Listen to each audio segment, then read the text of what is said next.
You're listening to Arsenal Pass, a flesh and blood podcast for players by players. And all about strategy, leveling up, and the latest news in the world of Rathe. Welcome to Arsenal Pass. Welcome back for episode 6 of Arsenal Pass. I'm Brendan Patrick, joined always by calling champion Hayden Dale. And in this episode, we're going to be talking about Blitz. With the release of Monarch and the skirmish season on the horizon, we want to sink our teeth into this new constructed format. That's right, Brendan. And to help us with a deep dive into this new look Blitz format in preparation for the skirmish season, we thought we'd get our first guest on. We haven't had a guest on the show yet, so who better than a man who dominated the North American skirmish season, this past skirmish season, with no less than 9 wins? Canada's own Dante Delfico. Welcome, Dante. Thanks for having me on the podcast, guys. Huge fan. Yeah, love it. It's good to have you, Dante. How have you been? How's things up your way going? Oh, been pretty good. I got my vaccine booked for the 30th of this month, so I'm pretty excited for that. So I can start going to some of the international tournaments whenever they open up. But yeah, other than that, we're all still in lockdown here in Canada, so I'm just enjoying my time at home. Surely preparing for those online skirmishes coming in season 2. Of course, the practice is relentless, Brendan. Got a reputation to uphold. Was it going to be another 9 wins? I don't know. We'll see. We'll see. Anyway, so yeah, obviously some of us know Dante, but there's probably a few people out there who don't.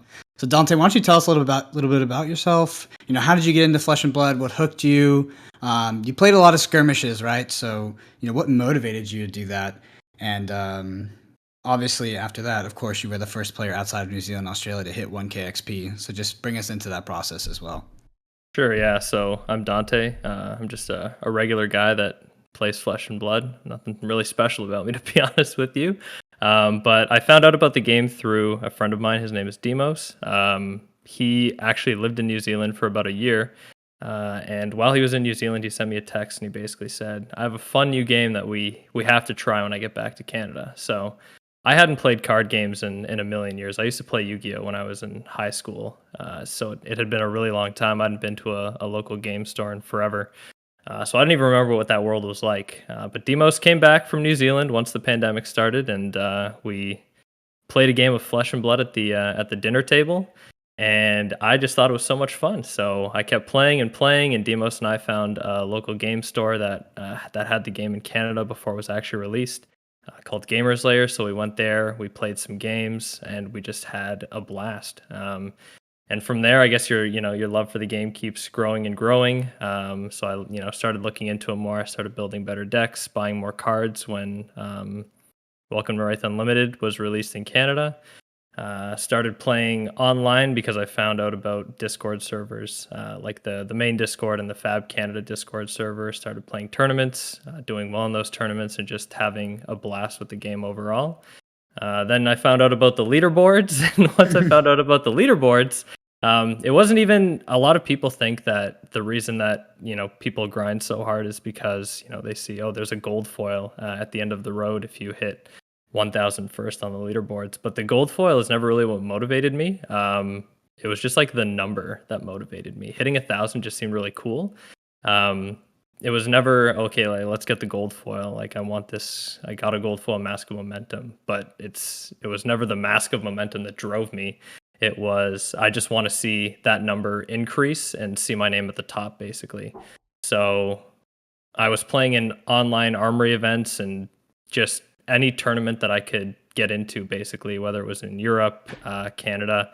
I tried to join some New Zealand ones that were online at like the very start, but I couldn't get into those. But I was trying to get into everything, basically, just to try and get better and improve. After that, it was kind of just how many wins can I get per skirmish to like grind my way up the leaderboard, basically, because it was 6 times XP per win. And yeah, from there, it just, I don't know, it was playing as many skirmishes as I can because I want to try and get as many of the cold foil heroes as I can in the raffles, because in North America, you can't actually win them. Yeah, exactly. I can't win it. So I got to enter as many skirmishes as I can and do as well as I can in them. And hopefully I can get a cold foil hero or mat from some of the skirmish that I enter, because a lot of them had like 100 plus players, so your chances of getting anything are pretty low. So I would join as many as I could, and if I'm going to be in them, why not just play and compete and rack up the XP? So that's exactly what I did, and now here I am. I think I have like 1500 XP at this point. Yeah, you're well past me. Yeah, skirmish wins, so that means I'm a better player, right, Hayden? Exactly, 100%. Yeah. But the real question, course. the real question, Dante, is how is your Ira intro deck skills? That's where the real men are made. So, well, I'll tell you what. I haven't played too much of the Ira intro decks. I did play in one European tournament, and I actually won a cold foil Ira for winning that tournament. So it's good. better than the Europeans, but I don't know if it's better than the New Zealanders. Was that before or after we played? That was after we played. I used you as a guinea pig to get me practice, but didn't tell you about the tournament because I wanted the Ira for myself. So. Very classic sandbagging tournament. That's literally classic Dante. Gotcha. So yeah, I mean, talk to me more about winning these skirmishes. So obviously you were going for the 1k XP. There's a leaderboard and all this stuff, but once you started entering the first few skirmishes and you started winning and performing well, did you start to feel like a bit of a pressure to keep on winning them? Because obviously it's one thing to win one or two or maybe three, but to go on to win 9. It's quite a commitment, not only to committing the time and going through the Swiss rounds, which could sometimes be ridiculous, right? Some of these were 5 to 8 Swiss rounds, and then the top 8. We would be talking about commitments anywhere from 5 to 8 hours. Like they were really, really big commitments. Yeah. Were you motivated to get the most skirmish wins out of any player in North America? Because from what I understand, and I'm pretty sure this is correct, you did have the most wins out of anybody, not even in North America, but anybody in the world for skirmish wins. Yes, I think that's correct. I don't know. I guess the comments will flame us if we're wrong. But either way, I think it's correct. It wasn't. I don't know how to explain it. It was kind of like a challenge for myself. Once I won the first one, I was like, can I do 2? And then it became, can I do 3 and 4? And it kind of just kept going. And it wasn't necessarily like I didn't want to disappoint other people, but I didn't want to disappoint myself. To me, it was, if I can win one skirmish, why can't I win all the skirmish? Or at least top 8 them. So basically every skirmish that I played in, I was able to top 8 it. I've lost the finals more times than I'd care to admit as well. Amen, brother. Amen. Yeah, it's tough. And those losses sting the most because you were so close, but it was more just proving it to myself and trying to get as good as I possibly could. And then at some point it became like, I just want to show that, your regular average person can be considered the best player in North America, essentially. Because I feel like as more people start playing this game and my grandpa reflexes get worse and worse, it might become that maybe I'm not the best player in North America anymore, but at least I held that title for a little bit, at least in my heart. Because it's not official, obviously. It's actually a funny story. So Hayden, you don't even really know about this, but I actually met Dante through skirmish season. So I had not played the game since pretty much Welcome to Rathe Constructed, where I was over in New Zealand. And then once I came back, I just didn't have anybody to play with. Like COVID hit, and just like Arcane Rising just wasn't really a thing in North America. So my introduction back into the game was these skirmishes and these playing Blitz. And I remember coming in thinking like, it's going to be a joke, right? Like I thought I would just beat everyone, which was the case. But then there ended up being these like few players that had somehow accumulated this knowledge and skill, and were really good at this point. Like, and this was from what I realized, in these first few skirmishes was like Tower Number 9, Dante, and probably Rob Seigel around that time as well. And I remember playing the first like 3 or 4 and just kind of waiting to run into Dante because Tower and Rob were on Dorinthia, but me and Dante were like the hardcore Ira control players. Like that was our pet deck. It took a while, but eventually I ran into him, and that was pretty much how I met Dante. And yeah, I mean, it's just. I remember what I said to you. I was like, "Oh, I loved your casting at the calling, Brendan." And you were like, "All right, shut up." Like, sounds familiar. I said that to you too, didn't I? Yeah. Oh God, help me. Oh man, yeah, it's embarrassing, but it's true. When I meet cool people, I say things. I talk about their accolades and tell them that I like that. So Dante was the first and only player to ever beat me in an Ira control mirror. Like, Got him. Since the deck existed and I played it, he was the only one to ever beat me. Honestly, the easiest match of my life. So I mean, it's not really saying much, but yeah. I mean, that's it's something pretty close to my heart that's left us now is the Ira drone control deck. It was I think we still reminisce about this. We were talking about it last night. We both shed a tear. Absolutely, just raw skill. Like bring back drone, please. Yeah. The better player won that matchup 100% of the time. There was almost zero variance. It was so beautiful. We can play some mirrors. It's all right. We can make our own format and play some mirrors. Yeah. All right. Well, I mean, that good introduction. I mean, honestly, I learned a few things about you, Dante, and I think I play with you 5 times a week at this point. But with that, just moving into our next section, we'll have Dante. We'll have you lead us off. What have you been doing in Fab this past week? What events have you been playing? Have you won anything? And what formats? Yeah, I've played a couple events this week. Just some regular testing with friends. I was playing with my friend Mike last night. He was playing his Bolton deck, and he just dumpstered on me for like 4 games in a row. Mm-hmm. Felt pretty bad. There was a CC event where I played a chain CC deck. I had a lot of fun doing that, but I found out that I was basically cheating the entire time because I was stacking my seeds, and they don't stack the way that I thought they did. So maybe that deck's not as good as I thought, and it wasn't as dominant as it was. And then I've played a couple of Blitz events as well. I've just been taking Ira into those and just kind of seeing what other players are brewing up for the new meta. But overall, it's been fun. It's been cool to see some of the new heroes coming out, and it's definitely been interesting seeing how Ira stacks up with them as well. I will say that Bolton seems like it's going to be a really tough matchup for the Ira deck. Everything you block with is attack action, so it just turns on all his stuff. And now blocking isn't really an option when he's coming in for 24 damage. So, mm-hmm. And Hayden, what about yourself? What have you been playing? Yeah, it's been actually another semi-quiet week for me. Work's been pretty hectic, which is unfun. A couple of weeks out from the calling, excuse me. But trying to play some Sealed this week. Managed to get in a couple of first drafts on Saturday, which is awesome to finally draft Monarch. It's an awesome format for draft, just as it sort of seemed to be when we're seeing spoilers come out, which is great. I drafted a Prism deck and then a terrible pile of a chain deck.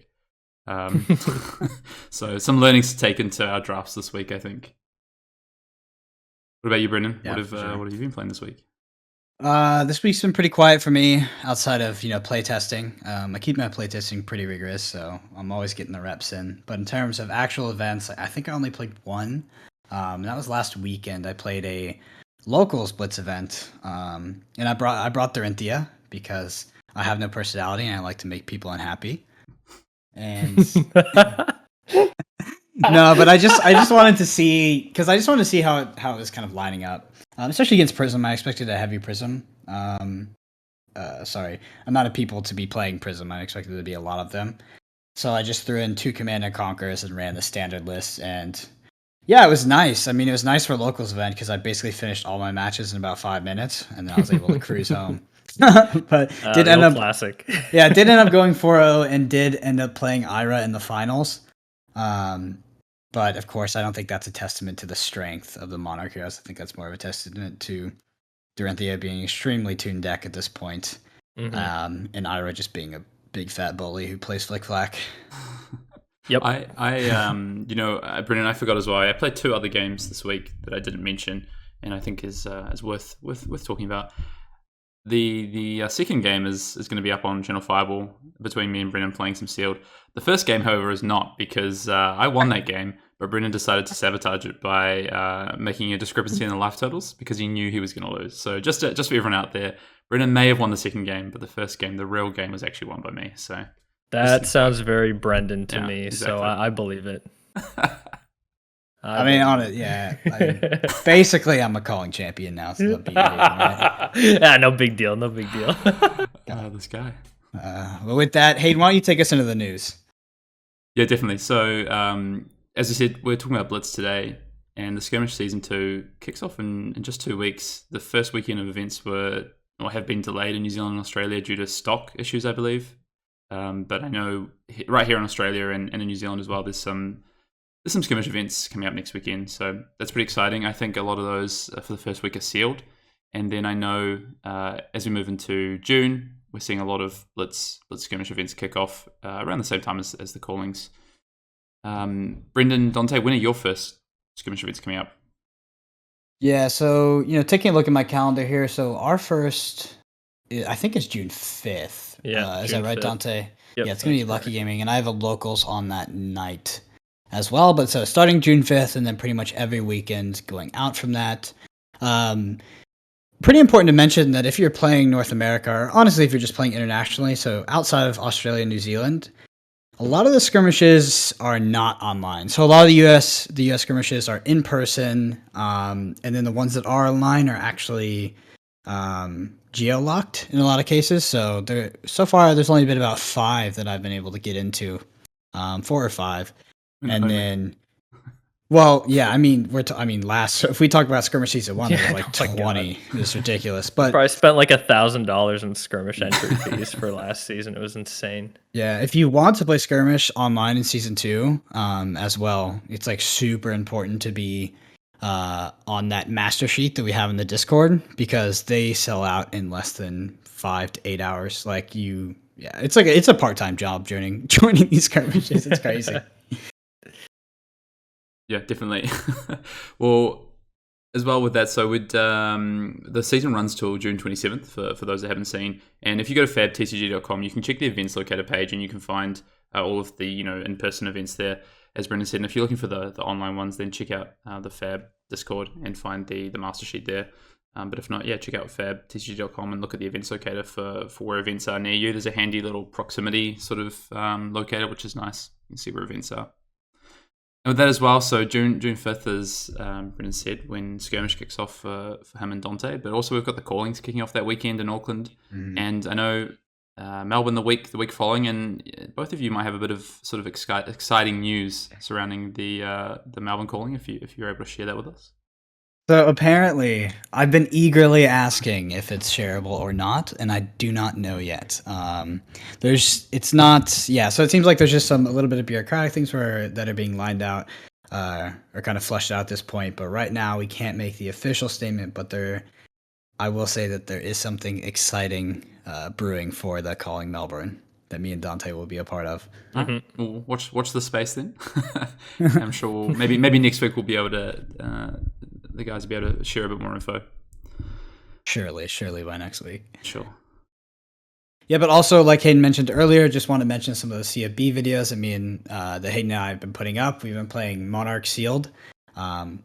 Usually we'll put up just the gameplay video, but if you want to check the description, you can usually find where we open the packs, build our decks, talk about the cards, all of that good stuff. So if you're looking to kind of level up before these callings, it's a great resource. I recommend you check it out. If you do, we also have an affiliate code on Channel Fireball. It's going to be Arsenal Pass, just the show name, no space in between. So Arsenal Pass again, if you want to, help us out. If you're shopping on Channel Fireball, that'd be great. Yeah, definitely.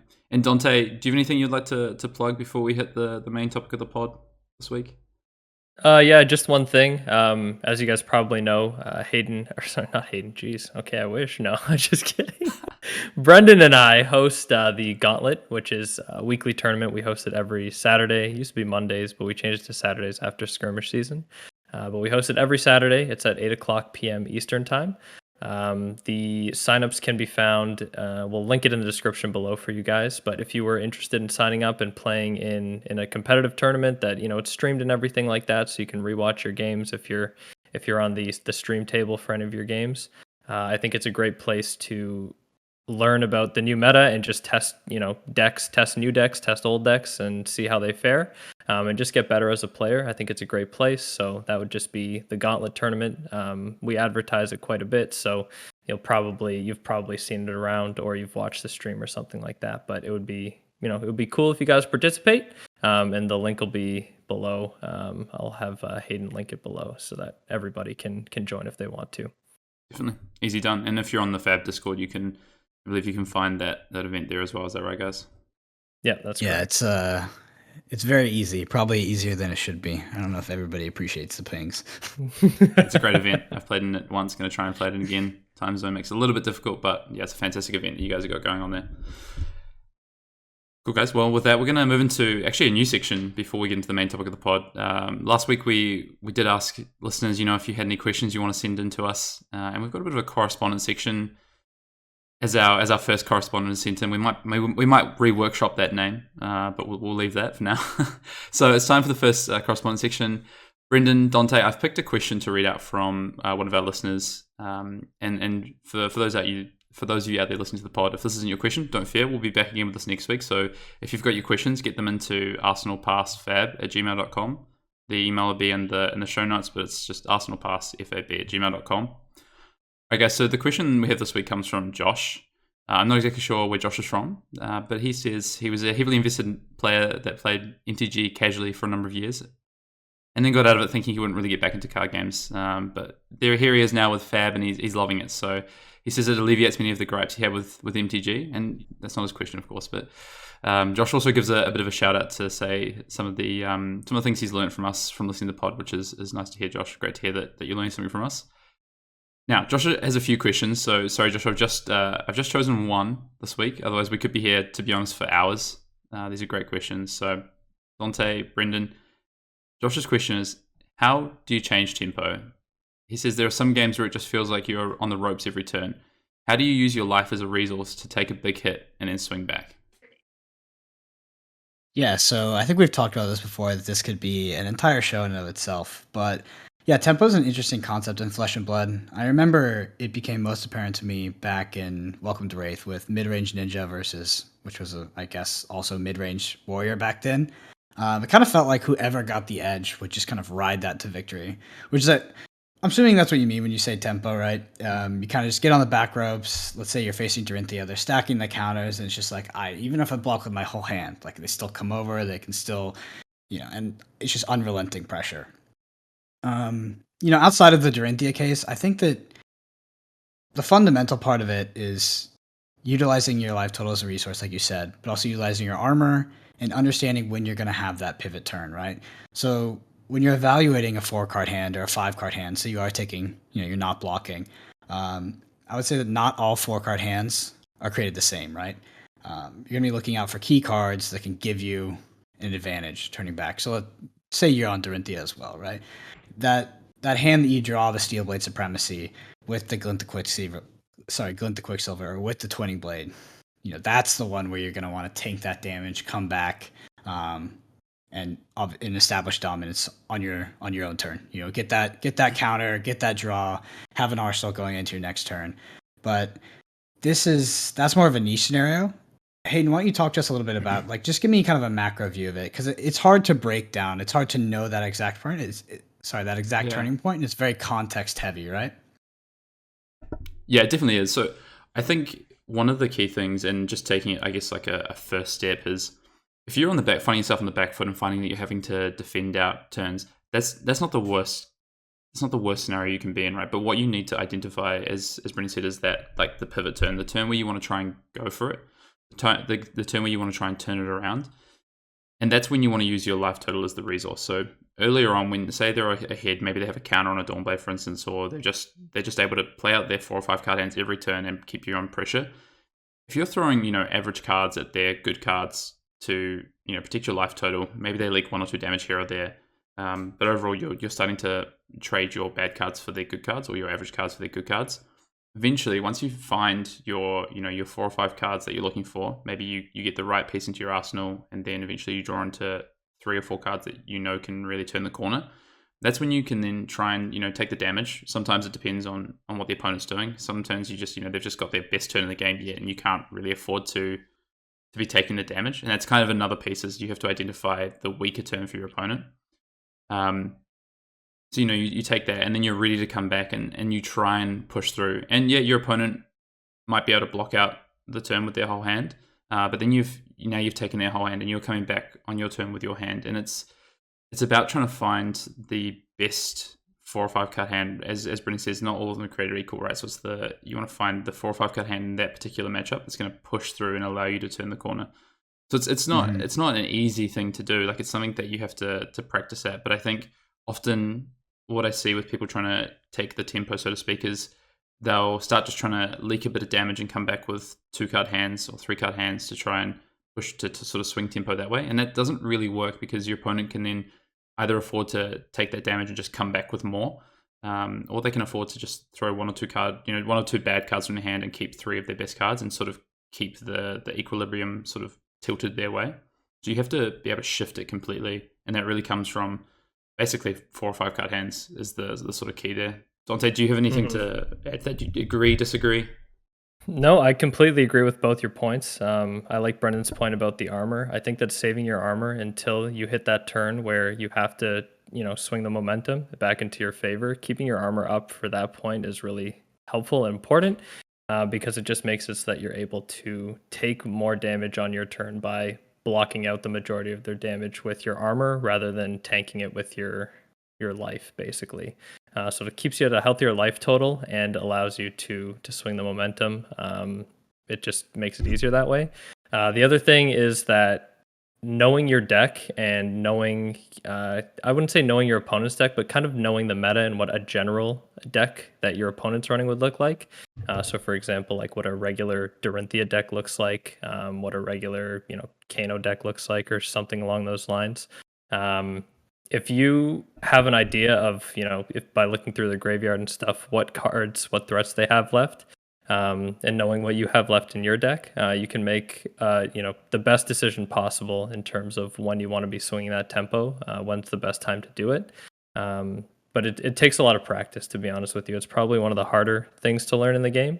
You have to really get a lot of reps in with your deck and understand the matchups to know when the appropriate time to make that decision is. Yeah, that's a great. And I would.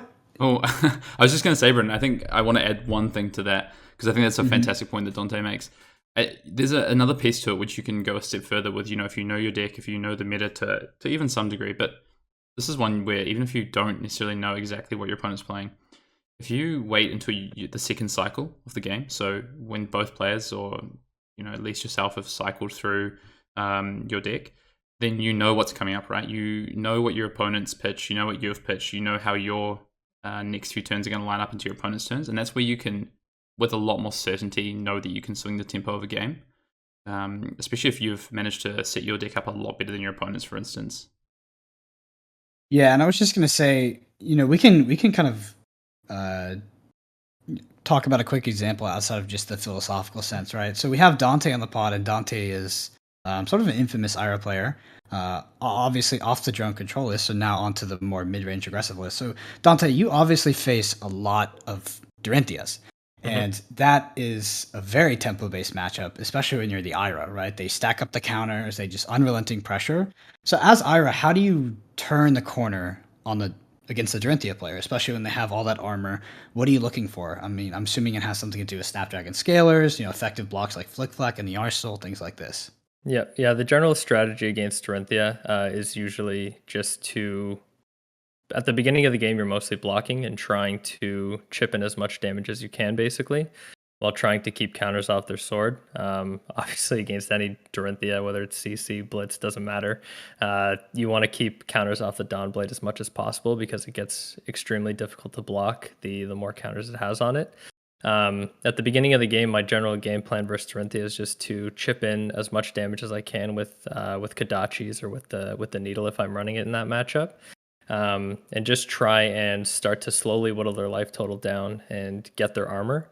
Once I have the majority of their armor and I have them at a good life total where I can come in with a pretty big hand and either I know that they're going to be forced to block, basically, that's when you take your turn off to say, okay, I'm done blocking at this point. I'm just going to take the damage that you're going to put through, and I'm going to be able to do more damage on my turn. And that's when I'm going to start getting the momentum back in this game. And you essentially just allow them to get a counter onto their sword. You have to wait until it's a turn where it's not something extremely threatening, like a Steel Blade Supremacy, for example. The turn that I usually like doing it on actually is when they play Iron Song Determination. If it's not coming in for lethal, I can't block with many cards from my hand anyway. So I might as well just keep the cards in my hand, let them get the counter on their sword. They're going to get it anyway. And then just come back with my 4-card hand plus my arsenal. And that's usually the turn we're using your Snapdragon Scalers as well. just to get as much damage as possible, make them block with their full hand, and then you can kind of turn on the gas from there and keep them blocking with their whole hand for the rest of the game. Yeah, and like you said, it's super important on those turns to present lethal, right? To give them the option, to not give them the option to not block, especially against a resource hungry deck like Dorinthia, where they want to have every single card in their hand.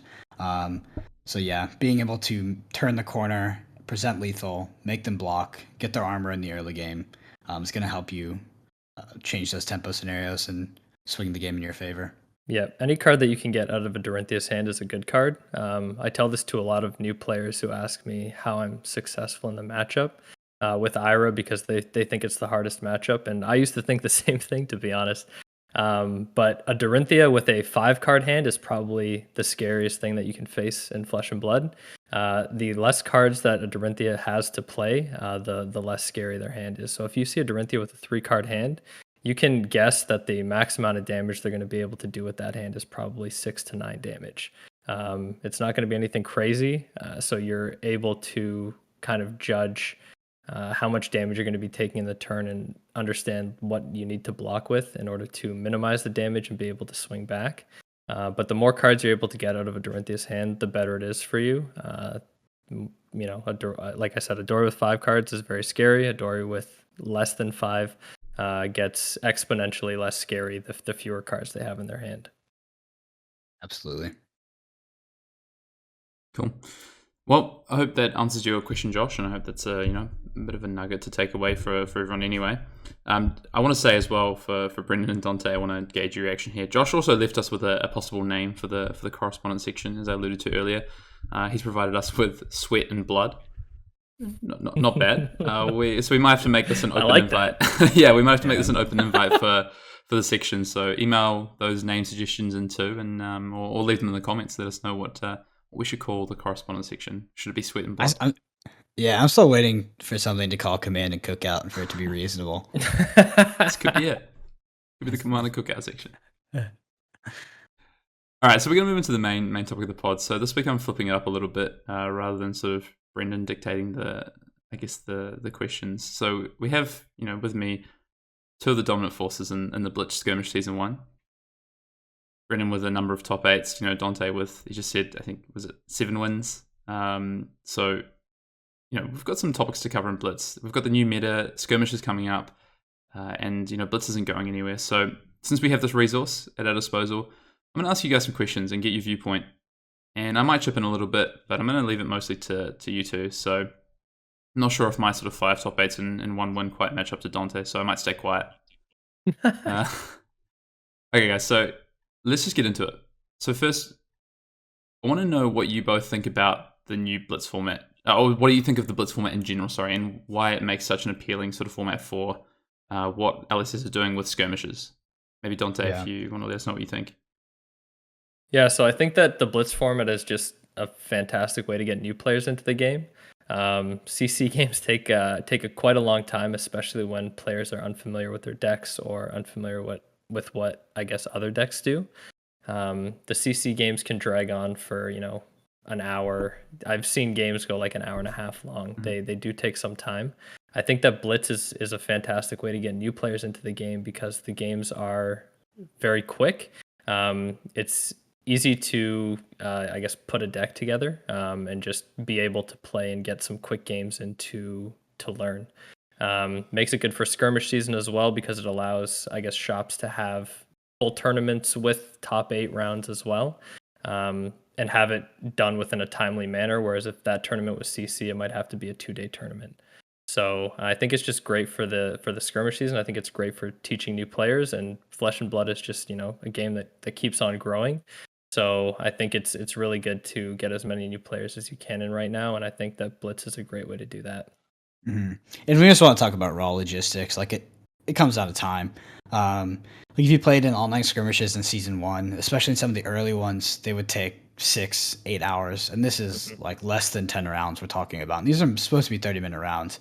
Bump that up to an hour, we could be looking at 12-hour plus events. So I know a lot of people will come up to me and they're like, oh yeah, Blitz isn't Flesh and Blood. Like, sure, I mean, sideboarding is really, really important. It gives a lot of depth to the game, but I promise you that you don't want to be playing skirmishes for class constructed. Like it would take an incredible amount of time. So this is kind of the format that we have to work with. And I think at that, like Blitz is such a deep format. It's super skill intensive, and as we can see, like especially with like Dante's performances, is that players that put in the work tend to put up consistent results. So it stays on that, that core flesh and blood tenet of low variance, high skill, all of that. I know it feels silly sometimes when you face a Dorinthia that has some crazy draws against you, but the game is, it's still in its full, experiencing its full possibilities in Blitz, in my opinion. Yeah, or you haven't been killed by a Rhino on turn 1. Yeah, doesn't happen that often. It happens.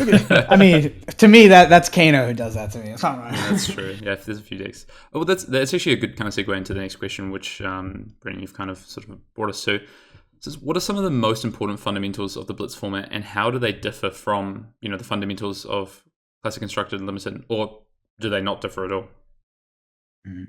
So I think that something super important for winning like some of these larger events, if we're talking like 128 player skirmishes, it's important to know the meta and be able to make calls on that.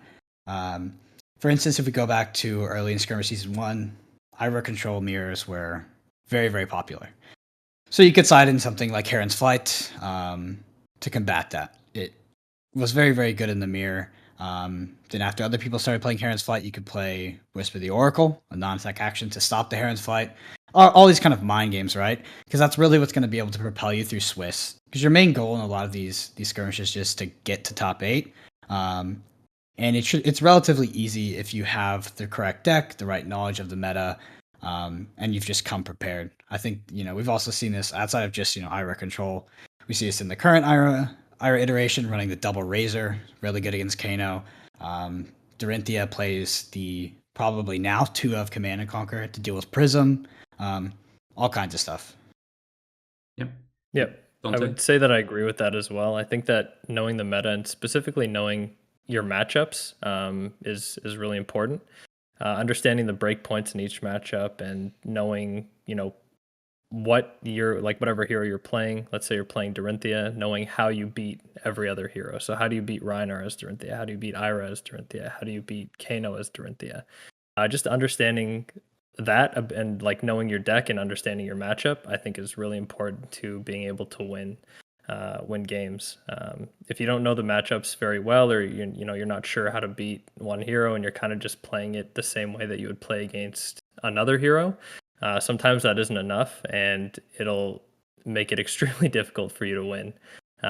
Whereas if you approach each matchup individually and understand the differences between them all, you can kind of adjust your play style and tweak it so that you're able to come out on top of those matchups because you understand what it takes to win in each. Yeah. Can I ask a question on that? Because you've both said knowing the meta is important, knowing how to win each matchup is important. Is that different to how it is in Classic Constructed or Limited, in your opinion? Yeah, so in Limited, I do think it's different, but in Classic Constructed, I just don't think we have the sample size that we do with Blitz. With Blitz, we have all the skirmishes to pull from. And like, if I just look back at some of the most recent, Blitz skirmishes I played, in the Fable Hobby one, which I think was our last one, I think it was 7 rounds of Swiss. Mm-hmm. I played 6 Dorinthias. And 1 Ira, which was Dante in round 7. Sounds like my skirmish too, actually. Yeah. So it's like it's really important. Yeah, it's really important to know the meta and be able to make that call. Like I specifically moved over to Dorinthia and off Ira because I knew that I could win the Dorinthia matchup very, very consistently. I think it's an incredibly skill-based matchup outside of some funny draws. But I just thought it was more powerful for me to be on Dorinthia than Ira. I'd rather be the Dorinthia in 6 mirrors rather than the Ira versus 6 Dorinthias. So you make a deck choice there, right? So one of the things you're saying is understand the meta, and then you're making a deck choice to understand what your deck does and how you should play in each matchup. Do you think it necessarily matters then which deck you play? Do you think if you learn, maybe what people might perceive to be a B tier deck really, really well and know your matchups, you can still do well in skirmishes? Oh, 100%. I think that there are a lot of everyone's like, okay, Ira's A tier, and then everything else is B tier in everybody's mind for some reason. But I think that any deck you play, as long as it fits your play style and is a deck that you enjoy playing and that you're very comfortable with playing, you can do extremely well on that deck. The guy that got me into the game, his name is Demos. He plays only Rhinar. He exclusively plays Rhinar because that's the only deck that he says that he has fun and Blitz with. And he has one skirmish. He's top 8 every skirmish I think that he's actually played in, and hasn't had to drop from or anything like that. It's extremely consistent, and people see Rhinar and they think that it's a high variance deck. It's basically draw Blood Rush Bellow or don't. But clearly there are players who are proving that it doesn't matter what deck you're playing. As long as you understand your deck, you know your deck, you're comfortable with playing your deck, and you're playing it well, you can top 8 any skirmish that you play in, or even win in the case of a lot of players. If it wasn't that way, it would just be you'd see Ira winning every single skirmish that exists, right? You wouldn't see any Dorinthias that are topping. You wouldn't see any Rhinars that are winning, or Kanos that are winning for that matter either. It would just be all Ira. So obviously there are definitely players who are playing decks that they're more comfortable with, that more fit their play style, and they're doing well with those decks because they're decks that they enjoy playing. And you can definitely do well on any deck that you play, provided it's not like Azalea or something. That's like it's like the forbidden knowledge there. You can tell people Azalea. You can't say that Azalea is maybe not the best. I hate to burst their bubble. Yeah, I mean, I think so. For me, when I pick a deck for something like Skirmish, so we look at like 8 to 10 rounds a lot of time. I look for the most consistent deck I can play. I tend to stray away from higher variant decks just because I don't want to deal with that in Swiss. Like, I would rather just play the super consistent decks, cruise through Swiss, guarantee my top 8, and then have, fair and tough matches versus my opponents. But I just won't get free wins doing that. But for me as a player, like, the most important thing to me is consistency. Mm-hmm. Yeah, I think it's a super important point that Dante said.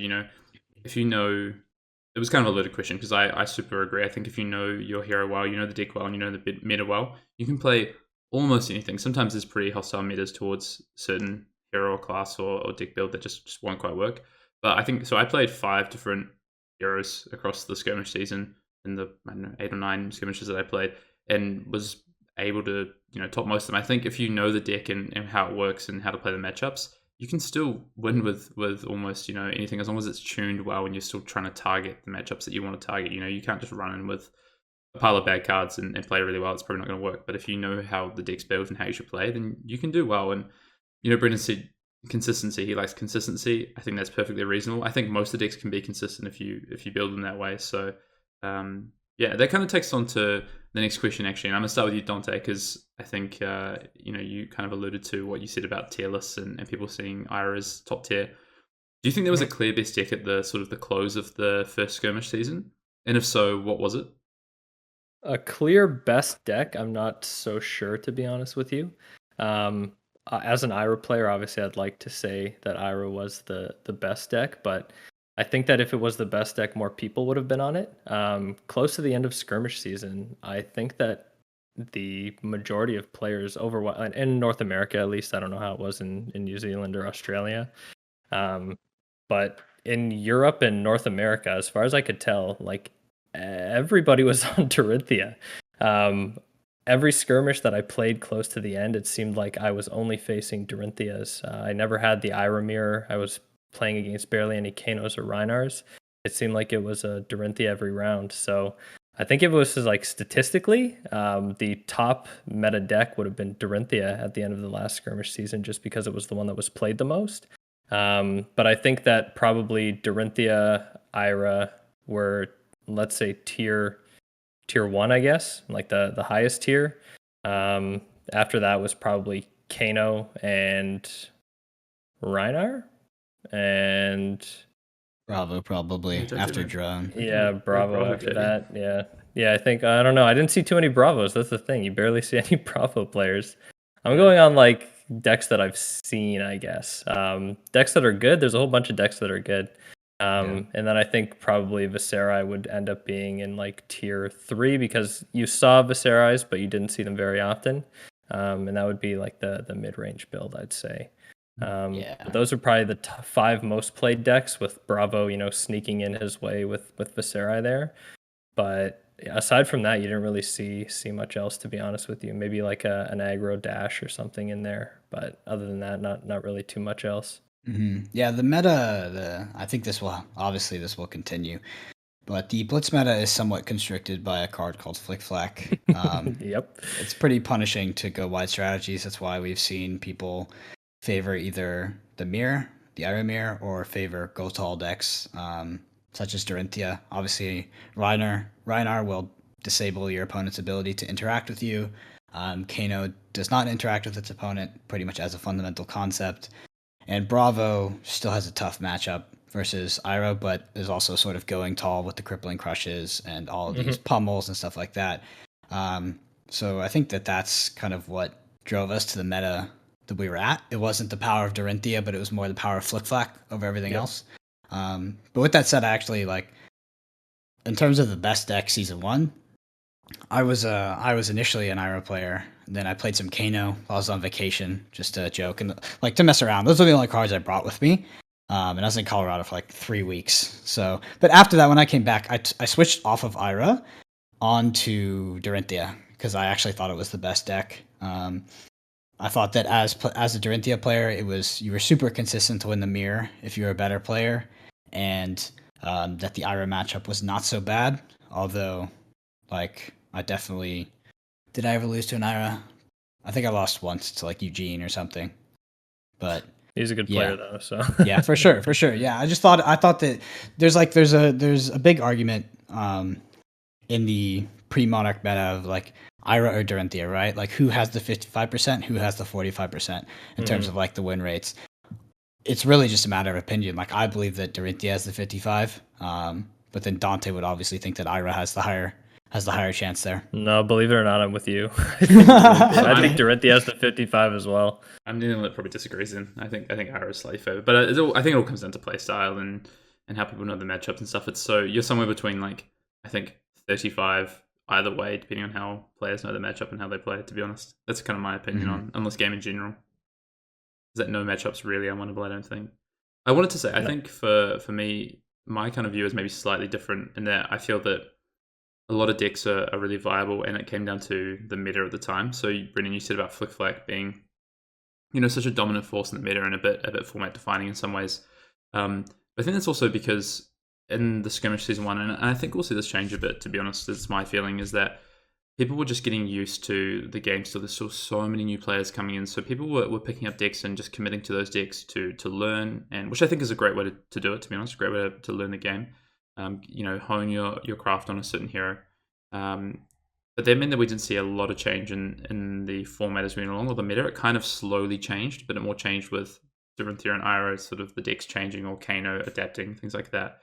Whereas I feel like there's an approach where each week you probably could have picked a certain build or a certain hero build that would work well in that meta. Personally, that's what I tried to do. That was my approach.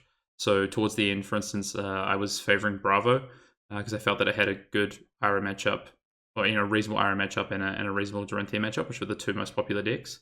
I still lost games to both those heroes because I didn't know the deck well enough or know the matchups well enough. But I think that was a call that I felt was correct at the time. Whereas 3-4 weeks before that, I felt that Ira was the right call. Once the before the Dorinthia decks shifted a little bit, so I feel that you can make these meta calls, and I'm really hoping that's what we see more of as the game develops, and we see future skirmish seasons, future seasons of whatever it might be, is that the meta changes over those seasons because people react and adapt. Yeah, for sure. I mean, with the introduction of new Monarch heroes, most of our meta is actually warped around Flick Flack and Ira. If Ira gets hated out of the format by a new hero, it would completely change. It would completely change Blitz, right? If there was no Ira, it's not Dorinthia that's stopping other decks from existing. Dorinthia is an efficient punishing deck, but it doesn't actively prevent people from doing certain strategies, where Flick Flack does punish you for going wide. So if there is a new hero that is very good against Dorinthia, then we could see a lot of different heroes come into play, right? A lot of these different go wide strategies, that either being like, for example, boost dash, then we have like Azalea. Azalea is a funny one. I think there might be some issues with the actual class cards in that one, but it's really like the Monarch heroes have a huge opportunity to like shake up the meta, and I think that comes down to, can we punish people for playing decks that rely on flick flack? Yeah. All right. Well, we're going to move into that right now, Brendan. I wanted to maybe wrap that up and say it sounds like we don't necessarily agree on there being one best deck, or maybe we do. But oh yeah, for sure. Yeah, we definitely don't agree. So with that, I want to ask you both, what does Monarch do to the Blitz format? I know both of you had the first Gauntlet this past weekend with Monarch, and I know you've both been testing with Monarch in the Blitz format. So I'm not going to just leave it at that. What does Monarch do to the Blitz format? I'm going to ask a few follow-up questions as we go to sort of delve into this topic. I think it's a pretty important question, a bit deeper. So I'm going to start with, which of the new heroes are each of you excited to pick up and play, and why is that? Yeah, so okay. I'll go. Yeah, you take the wheel here, Brendan. It's like me or you. Yeah. Yeah, let's go quickly. I'll let Dante know, but I'm very excited for my boy Chane. He's looking pretty good. It's a go wide strategy, which is weird. You would think that would be very unfavorable if history tells us anything, but we've started to test that matchup a lot, and it looks like Chinene with the Carrion Husk, probably the best Blitz card ever printed, as well as just the ridiculous explosiveness of that deck, might be able to have a spot in the upcoming meta. So I'm very excited for Shane. I would love to build Levia as well, just haven't gotten around to it. So far, we've only really tested very bad Prism decks, Bolton, Shane, and no Levia. But Dante, what about you? Yeah, so I'm with you on Shane. He seems really, really good. That's the deck that I've actually built in real life, I guess, that I play in the majority of the Blitz and CTC tournaments that I'm playing in right now. But the deck that has me the most excited, to be honest with you, for Blitz is Bolton. Like I said at the start of the podcast, I've been play testing with my friend Mike and his Bolton deck, and it slaps. It's so good. I can't get over it. I don't know if maybe it's because I just haven't figured out the matchup yet, but the deck is just unreal. It's just so consistent. It's so much damage that it's pumping out every turn. I didn't think Bolton was going to be very good until I saw Take Flight, and then I thought maybe I'll take my words back on that one.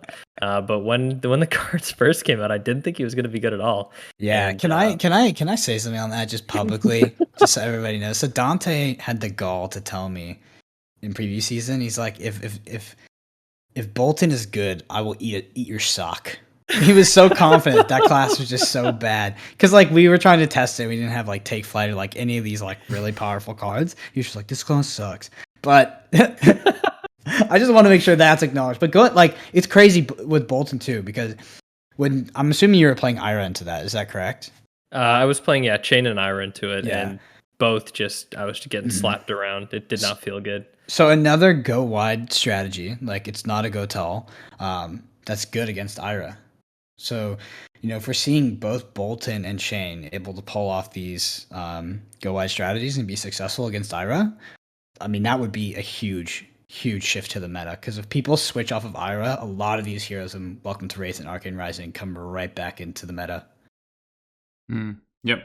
Again, we start to see that shift that we just talked about, right, where the meta starts to change, which would be super exciting. So I hear that, Dante's excited for Bolton. Brendan's excited for Chain. More Dante for Chain as well. But Brendan, I think you're forgetting something, is that you definitely can't be playing Chain at the first few skirmishes, right? Oh yeah, I forgot that I committed to playing Prism before even seeing the hero. Yeah, you might. Well, I like Prism. Like, really cool concept of the hero. It's just like I think that deck is deceivably not deceivably hard to build. It's just very hard to build, and it looks deceivably easy to build. The more straightforward builds that we've made, sort of like mid range, have just been, oh god, they're so bad. Prism just really can't block very efficiently, naturally, and then also doesn't do well with few cards in hand. And that doesn't really face up well against the hyper aggro strategies of like Tall Warrior and Ira. So we still haven't figured out that deck. I think there's like Prism. There's so much depth to Prism as well, though, because you have these like theoretically you have this deck that can kind of present like 15 to 20 damage every turn, or at least like 10 to 15, right? With like Phantasmify and a Herald or any kind of pump and a Herald, but that comes at the possibility of that being broken. But there's a lot of matchups where that should never happen. Like in against Ira, it's very unlikely. Against Tall Warrior, very unlikely. But still, we know like we were having trouble with the Prism deck at that. I think there's another archetype where you focus on Spectral Shields. I don't know if that's more of a CC archetype where you need a larger life total to buffer, but we just haven't gotten around to building it. So yeah, unfortunately, I am locked into playing Prism at this point, which I don't have a deck for. we might give you a pass, but yeah, I think you need to play it at least once. You know what the thing is, right? Though, is that you talk about Ira and maybe it's a little bit weak into that Prism Phantasm strategy. But as we all know, Dante was already 3 months ahead of the meta and was playing Red Brutal Assault in his deck to counter that meta. Don't bring it up. Don't do me like this on the podcast, man. You're killing me. Dante's deck building skills do not stop there. That man has been playing. He's been playing Red. What is it? It's the one that was spoiled on Wall Street with all the angry farmers. Surging Militia. That's his Ira card. Hey, it's pretty good limited. Hey, I wanted to throw one new card in my deck so that people didn't think I was running the same old deck. And when they went, "Oh, Ira's still the same old Ira," I can be like, "Nope, here you go. This is Surging Militia for you." I did. I like it because you can Kodachi for 1 and then Surging Militia for 6, and then however many cards they block with, it increases the damage, right? So if they're at 1 life at the end of the game, I try and pitch it and get it back at the end of the game. And if they're at 1 life at the end of the game, that can be the game closer. I've won 4 games with that card, so don't knock it till you try it, boys. Right. I'll have to defer on that one. Come back to you. All right, we're gonna move on from what heroes are you excited to pick up and play. And we started to talk about the meta and what that means, but I might just delve into that a little bit more because you did maybe might get you expand a little bit more. Which of these new heroes do you think actually will make the biggest impact to the meta? You spoke about if they could beat Flick Flacker, they make Flick Flacker a little bit null and void, then that might change the meta. Is there anything else there that you think has an impact from a hero standpoint, and why? Yeah. So like we've tested Shane like a lot so far, and I can already tell you right now that maybe I'll do this in the first. We still have a few weeks before skirmish season, right? Mm-hmm. But let's say skirmish started this weekend. I'd feel pretty scared playing Dorinthia. Dorinthia is very, very bad into Shane. Like it's abysmal. Like even with some of the best Dorinthia players in the world piloting that deck, such as Tower number 9, we almost see Shane win every single time. Like the deck is incredibly strong. It just absolutely destroys Dorinthia. Rips cards out of her hand. She can't block. It's rough. And Shane, like Dorinthia has a snowball effect where she's building up the counter on the Dawnblade ideally, but Shane also has a snowball effect where he builds up these soul shackles and has these 10 to 20 damage turns. Really hard class to deal with, and I think will massively change the meta. Mm-hmm. I think so too. I see him being the biggest powerhouse of the new heroes that'll have the biggest impact first. I think that as people start building decks with some of the other heroes like Levia and Prism, they might also kind of rise to the top and see a lot of play and have good results in tournaments. But I think the first one that everybody's going to start seeing is going to be Chain. He's going to be top 8ing more events than any of the other Monarch heroes at the very beginning, at least. Cool. Mm-hmm. I'm excited to see it. Yeah. Super strong, and it's a good meta call. As a Shane player, the only thing you need to do is beat Ira at this point. We could talk more in depth about, the Rhinar match, the Kano match, stuff like this, but if you're looking at the Skirmish Season 2 meta and you're looking for a deck to play, what you need to be focusing on is how do I beat Ira and how do I beat Dorinthia. If your deck does both of those, you have a solid pick for the current meta. For week 1. Yeah, this is always a good way to say, week 1, what were the 2 top decks last format? Can I beat those with this deck? And then what do I expect to be maybe the deck that people pick up that's new, and how do I fare against that? And you probably set yourself up pretty well. So I wanted to ask, Brendan, Dante, what cards do you think from Monarch specifically will have the power to shake up the format the most? And whether it be for the new classes or maybe even for the existing heroes? Go for it, Dante. Tell me about that new cold foil. uh, I'm not really sure what cards are going to be able to shake up the existing heroes, to be honest with you. I don't know what you mean by the new cold It's foil. the Carrion but, Husk, dude. The Carrion Husk is going to shake up well, the okay, heroes. so yes, for the existing heroes, they can't, like, I'm not sure exactly what generic cards they'll be able to use. I don't see any like class specific cards that come up, but the Carrion Husk, like Brendan said, that is the best card that's ever been printed for Blitz. That card is nuts. It is so good. Can you explain that maybe, the Dante? question that the question that we had from the viewer earlier, who asked how to Yep. change the momentum in a game, the answer is just run a Carrion Husk and block with it. That's it. And now you've completely gotten momentum back in your game because you've had to block with no cards from your hand, and you've blocked 6 damage with 1 card. And that's it. And now you're back in the driver's seat.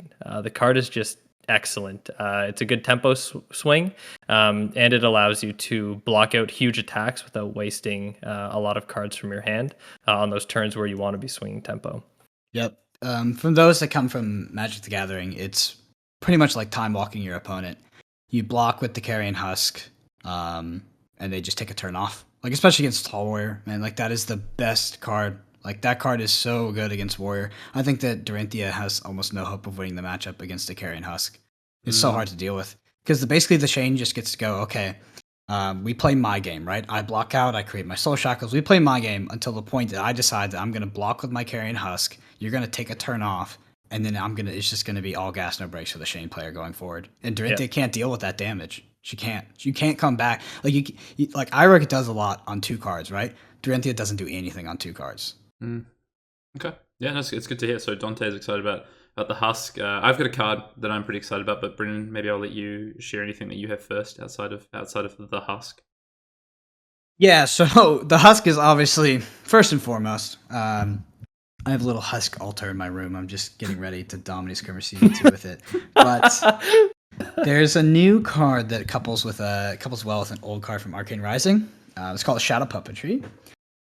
So Shadow Puppetry gives your next attack +1 and go again. It also has an effect where you can banish the top card. But Shadow Puppetry can be paired with CNC. So Shadow Puppetry costs you 0 resources. So you can go Shadow Puppetry at Arsenal, CNC 7, go again.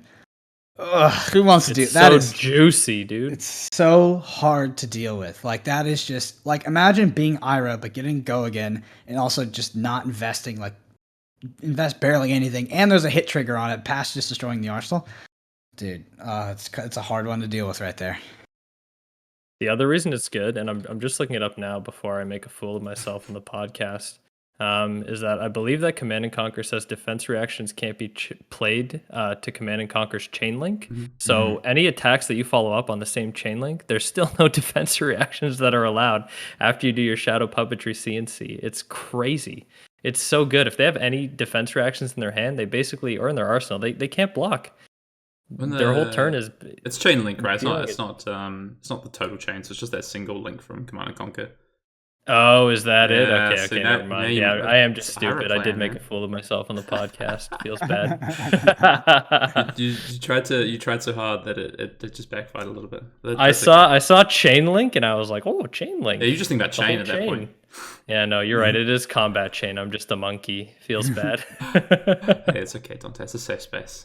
I wanted to. There's a card in particular that I think has the power to be really, really effective in the Blitz format. And full disclosure, I played 3 games with this. I just jammed it into a deck and was like, "Yep, I'm going to play this and see how it works."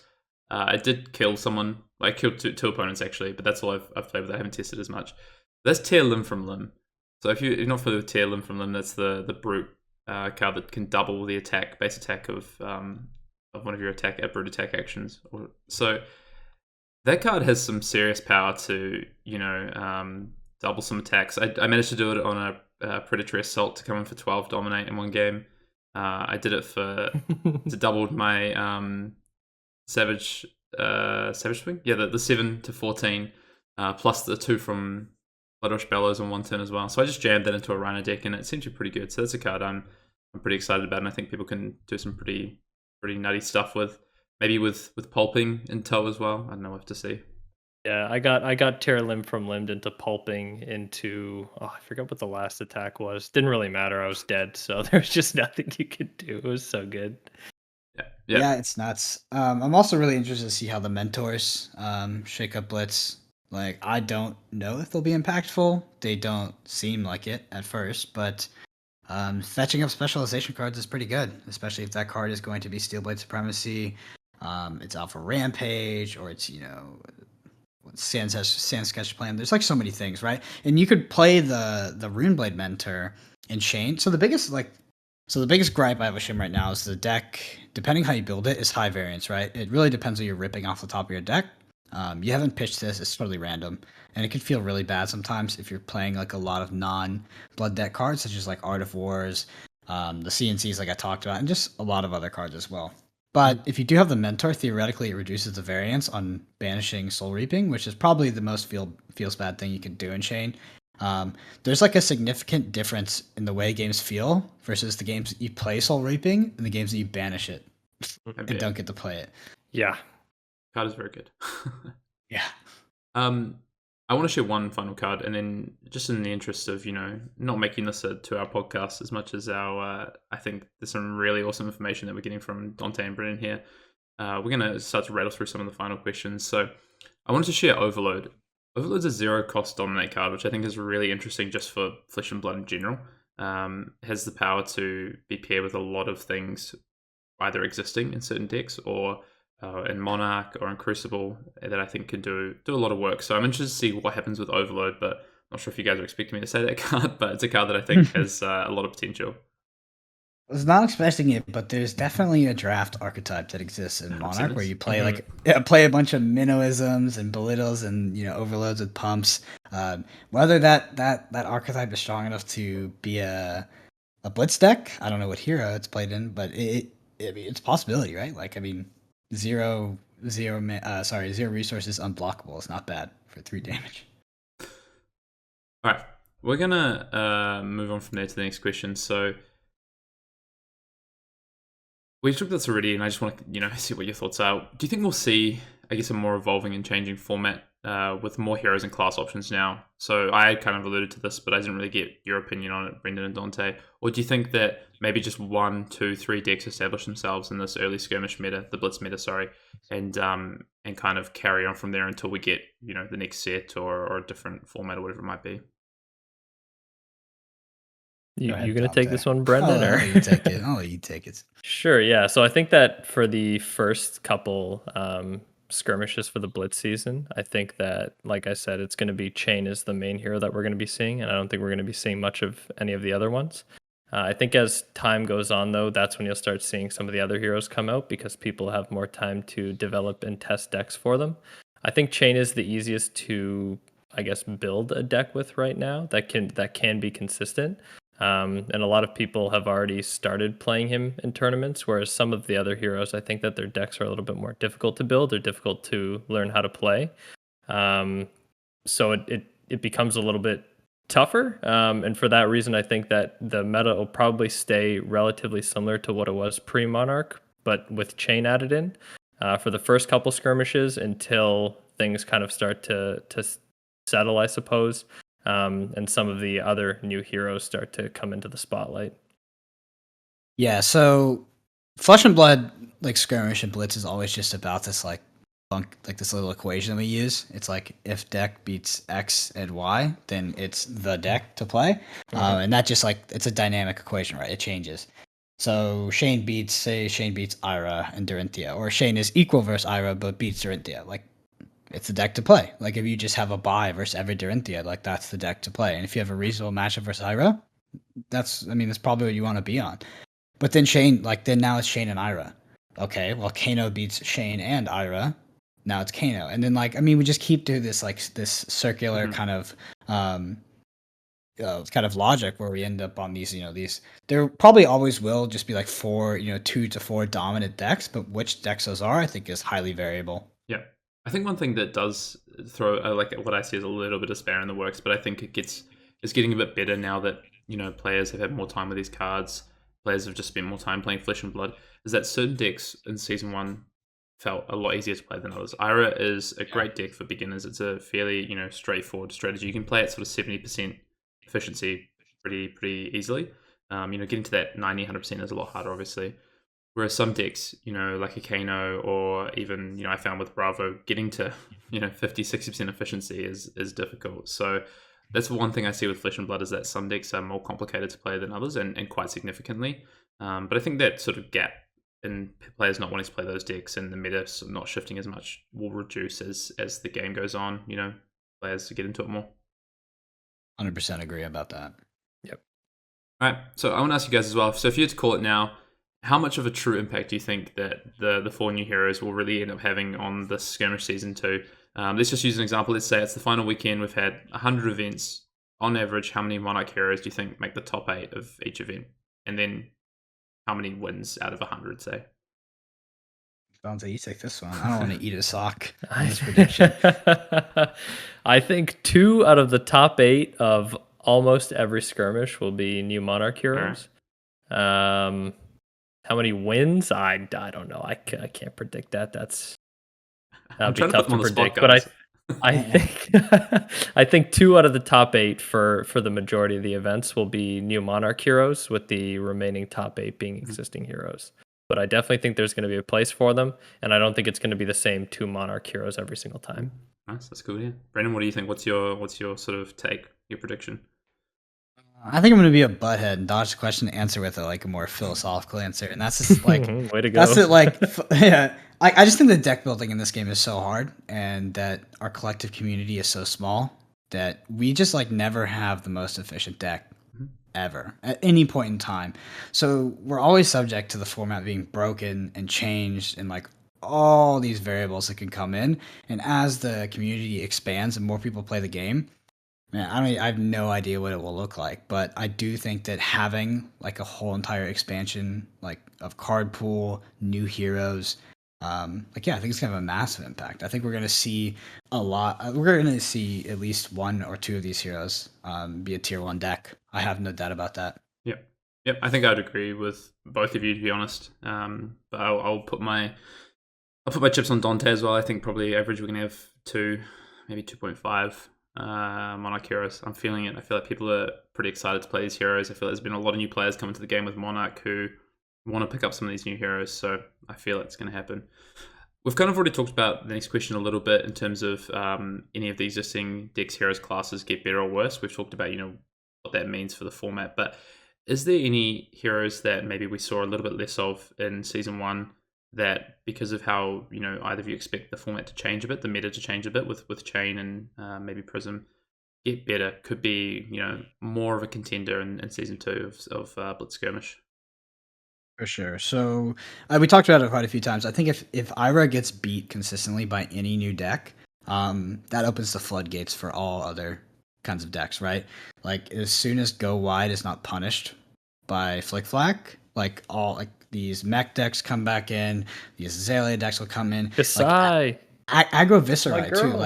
Aggro Viscerai is such a good deck. It's kind of bad it's bad into Kano, right? But if it wasn't so bad into Flick Flack, that is really kind of the deck to beat. Because before we had Ira control in Blitz, oh man, the Aggro Viscerai deck looked like it looked really hard it looked like it was going to be really good, and it looked like it was going to be hard to beat. But then we did eventually come up with the Ira control deck.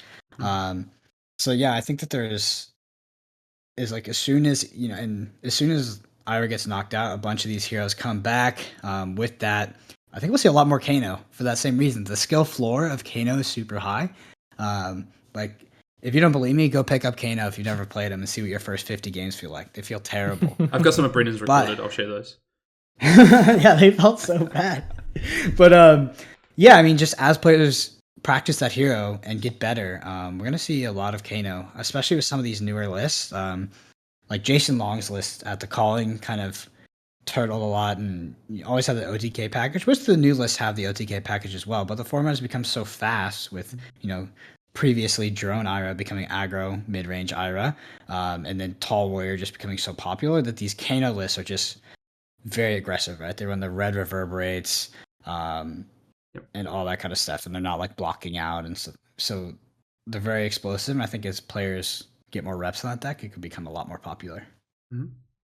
Anything from you, Dante? Any decks that you think might have a bit of a coming out party?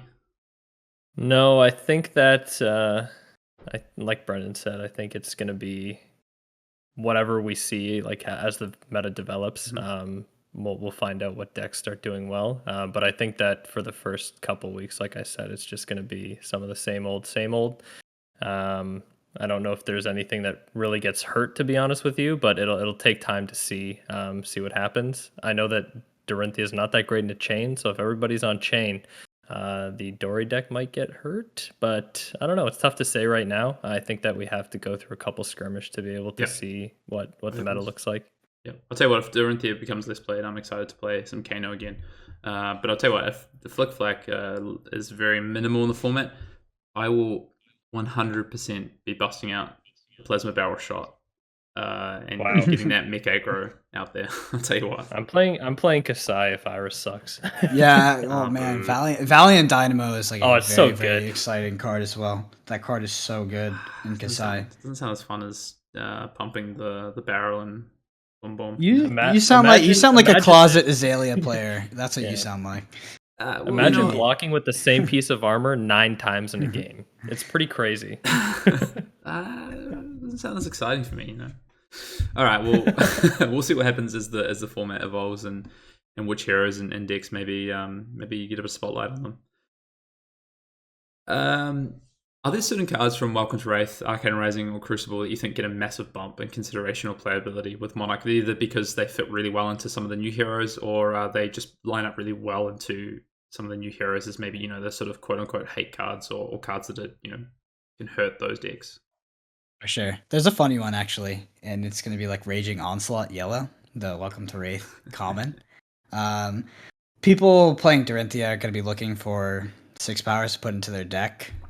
Nourishing Emptiness is terrible if you have Command and Conquer already. Command and Conquer is probably the default there if you want to run more than 1. I don't think that running more than 2 is actually necessary, but if the Prism deck becomes really strong and gets tuned, then yeah, you might need to. And if you're looking for a 6 power to put in your deck as Dorinthia, like Raging Onslaught Yellow is not a bad choice. Blocks for 3 and it pitches for yellow. Yep. Don't say anything. I don't know if there's any. Honestly, I'm not too sure, to be honest with you. I think that a lot of the cards that were good, a lot of the generics that were good, stay good. But I don't know if there's anything specific. But that being said, I'm not a deck builder. Brendan can attest to this. I'm probably the worst deck builder in the history of the game.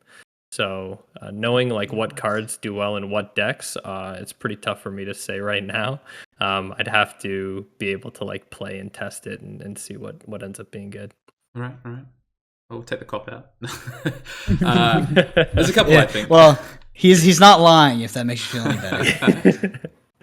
Oh, sure. There's a couple, I think. I spoke about it earlier, but Predatory Assault, I think, is an interesting card that has some possibilities with some of the new pumps that we've seen, whether that fits into Shadow Brute with Unworldly Bellows or pairs with Tear Limb for Limb, for instance. I think is an interesting one.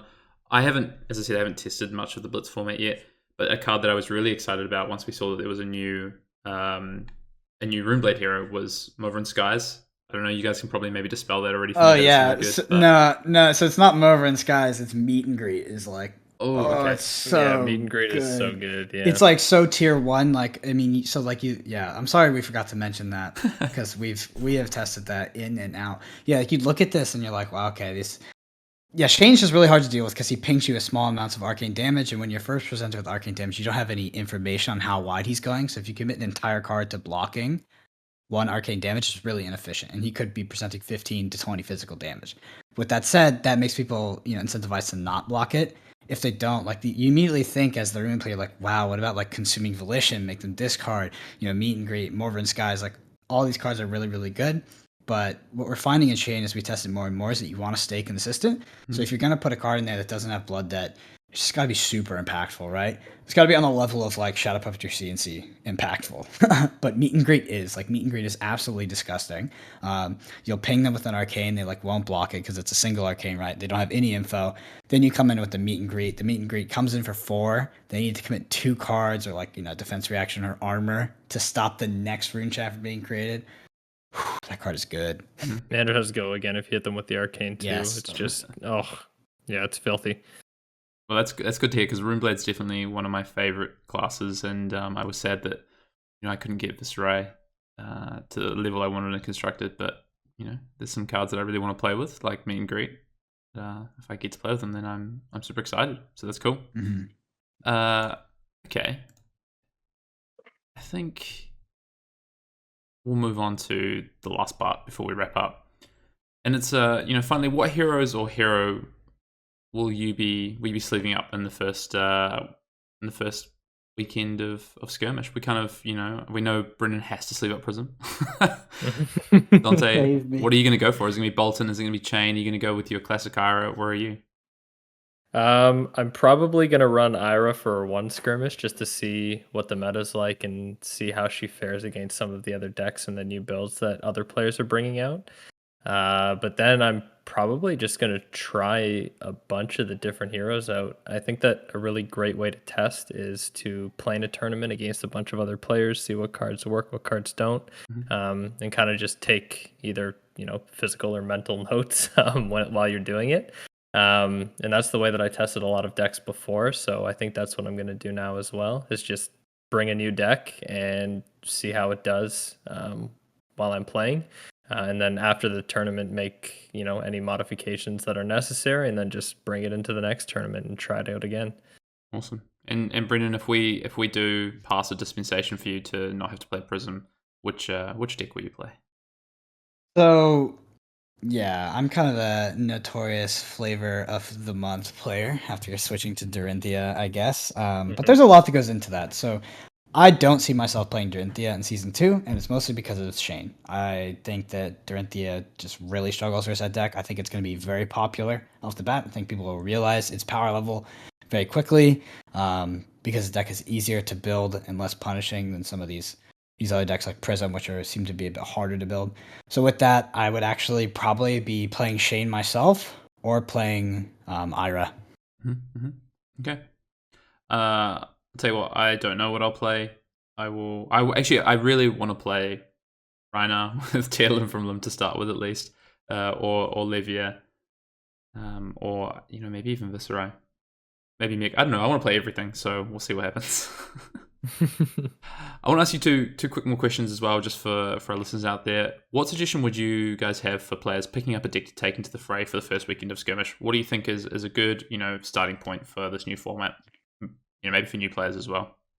Sure. So my boring answer is just to have fun and pick whatever deck you want because it doesn't matter. It's all participation. Oh, that was my answer too. I bet people hate that answer though. So if you want to win for some reason, because they are participation, it doesn't matter. But let's say you want the glory and your name is Dante. Then I think the most important thing is to get reps on your deck. Know your deck in and out, know your matchups, and know how to win. And this is a kind of a concept we talk about on Arsenal Pass all the time, is that you have to learn how to play flesh and blood games to win the game and not just to play out your hand, right? The game has a lot more depth than your kind of your cyclical 4-card hands. There's a lot more going on. So it might be how you pitch your deck, how you disperse your threats, all kinds of different things. So I think the most important thing if you're trying to win in Skirmish is to be comfortable with your deck and have the reps in. All right. Dante, anything you want to add to that, or is there a particular deck you think is good to pick up, or do you sort of mostly follow that logic? I follow that logic, but I'm going to give the answer that everybody hates, which is just pick what you like, get comfortable with it, play it, and just have fun. Like Brendan said, it's all participation prizes anyways. Not everybody's a ultra sweat like me trying to win all these skirmish events. You don't have to do that. If you're looking to, it's a brand new meta. If you want to play some of the new decks, then this is the perfect time to do it because you'll get to test your deck against a lot of other players who have different play styles than maybe the people that you test with most of the time. And they're going to be playing a whole bunch of different decks, so you'll get to play against a lot of different decks in the meta in the same day in the same tournament, and I think that's really valuable practice for you. So if you are going to be trying out the new heroes, I think that's fantastic. I would say that use that tournament as a learning opportunity, and to kind of refine your deck and make it better. And I forgot about the most important tip, actually. So if you know that Dante is going to be in your skirmish, I recommend you play OTK Viscerai. Yeah, and then you don't make it past the Kano player that you get round 1, and you'll be really sad. It's fantastic. I have just I want to expand a little bit on what you guys see, because I think there's a couple of things that I'm going to step outside of the just play what you like and get the reps in. I think in week 1 or week 1, week 2, I think playing a really proactive strategy is a good way to attack a new format. People's decks won't be tuned. They won't be. It's hard to react in weeks 1 or 2 because you don't really know what the meta is going to be. People could be playing all sorts of stuff that you just don't know what to do. So I think just being really proactive. I actually like if people are looking for just maybe a cheaper or an entry level sort of deck to pick up. I actually think like a mech aggro deck is a good place to start.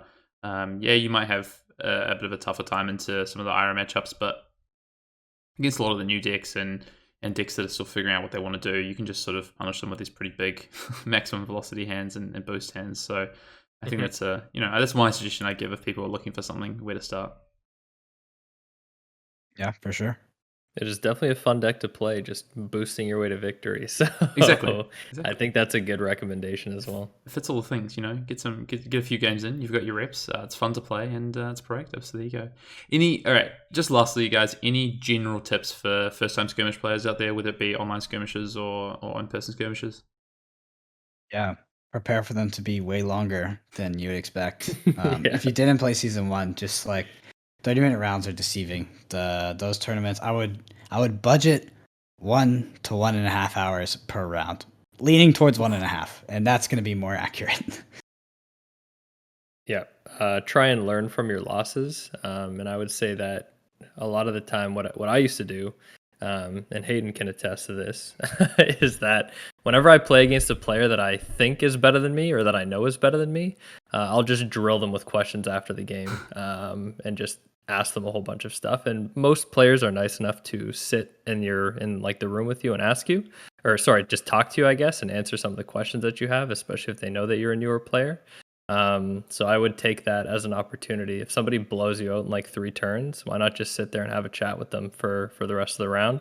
You got nothing else to do anyway, so you might as well have a conversation with them and maybe learn a couple things or get some strategy from them. Yep, great point. And if players out there around and they're going to be playing some online skirmishes, I'm going to be personally trying to play the Channel Fireball skirmish that's coming up at the end of the season, and I'm going to try and get these two to join me as well. So if you end up playing against one of us or some of the other creators from Channel Fireball, definitely drill them with some questions after your game. Hopefully you beat them. Yeah, if you want to practice for skirmish, I highly recommend you try out Fab Gauntlet on Saturdays at 8 p.m. Eastern. Hayden will be in there himself. We have a lot of top players that complete. We also have a lot of just average players that play for fun, usually sometimes up to 40 to 50 people. And we raffle off boxes, all kinds of fun stuff. So if you're looking to level up your game, $5 entry, $5. You get to play in a whole tournament, and you enter a box or a raffle for a whole box of unlimited. That's insane. Winner what gets value box as well. Yeah, winner what gets a box value? As well. So almost 2 boxes if you win, if you get lucky. But yeah, what a tournament.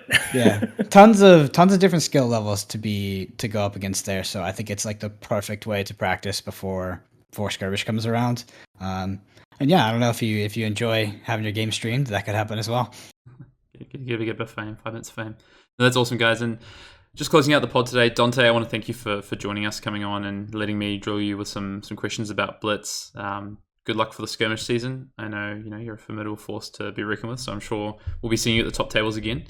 And if you have a question, listeners out there, if you have a question you'd like to submit to us that we can talk about right here on the cast and answer your question, then you can send that through to arsenalpassfab@gmail.com. That'll be in the show notes as well in case you missed that. And we're also open to new name suggestions for the correspondence section. Otherwise, blood, baby, let's go. Brendan's got his idea. Dante's got his idea. We've had Josh's input. I have to come up with mine. So Otherwise, good luck to all the players out there playing in the first set of skirmishes over the next 2 weeks. And that's it from Arsenal Pass this week. Bye, everyone. Thanks, everyone.